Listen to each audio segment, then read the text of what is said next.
Rusiyanın ərazisinə keçdi deyirdik. Amma bugün hədəfdə paytaxtdır və Moskva hər halda, belə deyək, başından tüstü çıxır. Sözün bütün mənalarında müharibə Moskvanın başından tüstünü çıxartdı. O cümlədən elə Putinin də deyə bilərəm. Buyurun, sizi eşidirəm. Dəyərləndirməniz mənim üçün maraqlıdır. Təşəkkür edirəm dəvətə görə. Salamlayıram Laf TV tamaşaçılarını. Təbii ki, İran müharibəsindəki atəşkəs sazişinin elan edilməsindən sonra bu ərəfələrdə Rusiyadakı müharibənin, yəni Rusiya ilə Ukrayna arasındakı müharibənin şiddətlənməsi təbiidir. Çünki bunlar hamısı bütövlükdə sizin efirlərdə dəfələrlə qeyd etdiyimiz kimi 3-cü Dünya müharibəsidir. Əslində sadəcə bunlar 3-cü Dünya müharibəsinin müxtəlif cəbhələri var. Fraqmentləri. Yaxın Şərq cəbhəsi var idi. Deyək ki, Fələstin məsələsində var idi bir cəbhə İran cəbhəsi idi, bir cəbhə Ukrayna-Rusiya cəbhəsidir. Müxtəlif müharibə, əslində bizim Vətən müharibəsi də 3-cü Dünya müharibəsinin tərkibində olan müharibə cəbhələrindən biri idi.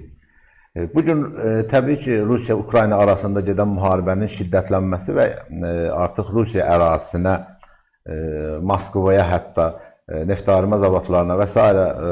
açıq-aşkar Ukrayna ordusunun hədəfinə çevrilməsi yeni dünyada, ən azı 2-ci Dünya müharibəsindən sonra formalaşmış dünyada bütün dünyanı təsirləndirəcək böyük geosiyasi hadisədir. Çünki 2-ci Dünya müharibəsindən sonra Rusiyanın ərazisinə bir güllə belə kənardan atılmamışdı. Amma ilk dəfə bu müharibədə nəinki güllə atıldı, raketlər atıldı, dronlar atıldı. Əslində Rusiyanın hərbi doktrinasında, nüvə doktrinasında onun ərazisinə bu şəkildə açıq təcavüzdə nüvə silahından istifadə Rusiyanın legitim, legal hüququ kimi tanınan, hətta beynəlxalq bununla bağlı sənədlər də var, bilirsiniz.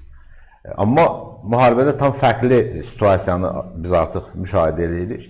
Doğrudur, Ukrayna ərazisinin bəlli bir hissəsi Rusiyanın işğalındadır.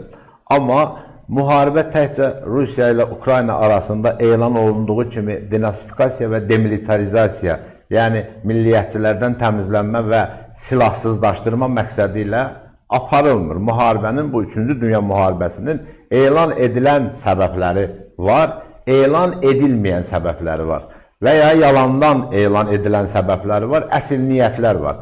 Bəzən müharibə tərəfləri əslində müharibə edən tərəflər kimi görünsələr belə, əslində müttəfiqdirlər. Müharibədə iştirak eləməyən tərəf müharibənin tərəfidir.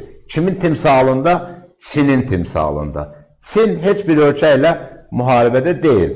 Amma Çinlə müharibə var. Çinlə müharibə nə üstə var,